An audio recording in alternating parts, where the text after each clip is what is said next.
on the correctables. We didn't watch edit from last night. We actually watched real live game minutes. Starting with the end of the third quarter all the way through the fourth quarter. And just point out some things we can do better ourselves, like we're doing all something all season. Just basically, our running habits, staying disciplined, being more organized. Again, playing with a sense of urgency. I thought you, last night after the game, you said, hey, take responsibility for this and that. I thought that was a telling moment. What were your thought process? Man, just how can we be better? You know, I say, how can we be better? I first look at myself. And I, for the team, like, everybody should look within and see how can I do better with heavy-hitting guys, medium-hitting guys, low-hitting guys, coaches, and the like. We all have to come together and pull together and see what we can do better and how can we enhance the principles that we already have at our disposal. So that was the biggest thing for me. I just thought about the challenge I could have made. I could have called a timeout sooner. The play call I could have gotten AD more involved. I think about all of that. Darvin, I'm sure when you said that, you both could see that reflected in the film room. Absolutely. Did you see players kind of saying, hey, this play, this sequence? No, a bunch of head nods, a bunch of guys, chiming in and just, constructively criticizing ourselves and seeing where we can get better. That's the biggest thing, just turning this thing around. Like, it could be a whole lot worse. We were 2-10, I don't know how long ago.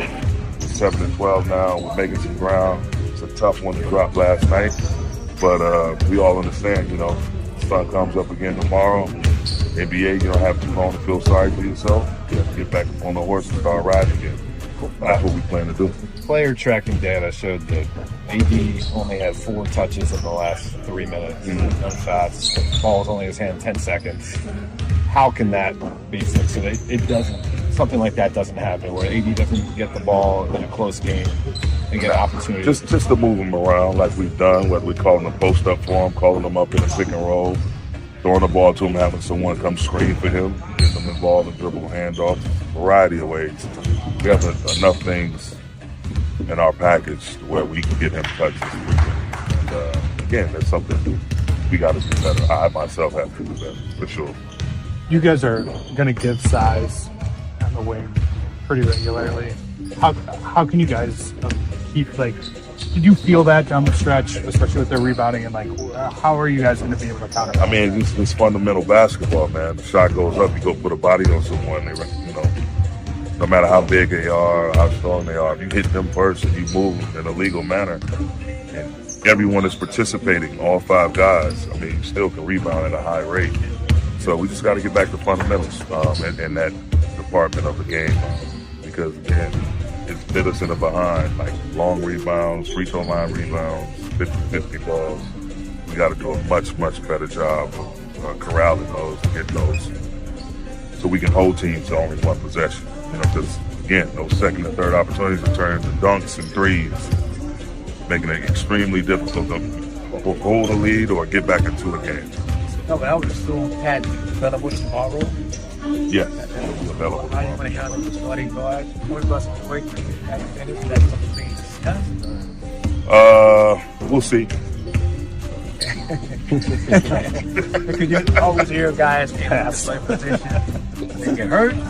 He wasn't hurt. No, he wasn't. Pat Beverly is a big part of what we're trying to do, and the culture we're trying to establish. So Pat is going to be in the mix, trust me. You talked a lot about thinking about when to move this forward, but you had your top 3 guys, Russ, KD, and LeBron, 10 games. I think you guys are 3-7 in those games, and then you have them in the closing lineup yesterday. You put your most experience, your most talent out there. How much of your guys' turnaround is on those 3 to figure out how to kind of execute down the stretch when they're on the floor together?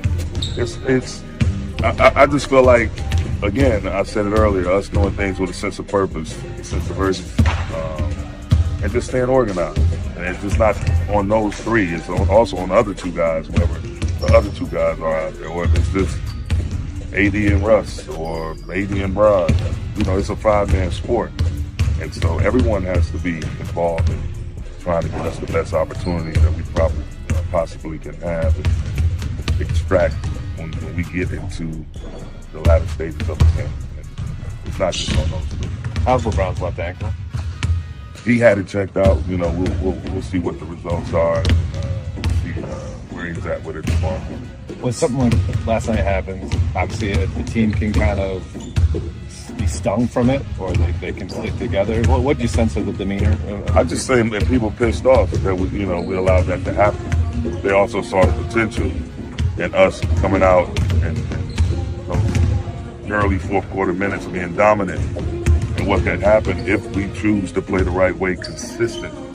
We have segments where we're defending, where we're moving the ball and all that, and then you have the spillage where it's breakdown, where the ball is not moving. So the more and more we can get more consistency throughout a 40-minute game, 48-minute game, I think we'll be okay. But I think guys are just ready to get back at it. That's the beautiful thing about the NBA. You don't have time to feel sorry for yourself.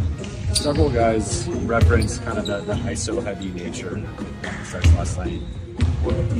Those possessions, is that more on the ball handler kind of stagnating things, or is it the guys off the ball, or is it both? Like, how do you? I mean, you got to have a rhythm. You have to do things with energy, and you know what? If you walk the ball up and the clock is against you, ball's in your hand now, you got a point where it's almost unfair to throw someone else the pass because now their back is up against the shot clock. So it's just a matter of us. As soon as whether it's a dead ball, missed shot, made shot, coming out of a timeout, doing things in the half court with pace.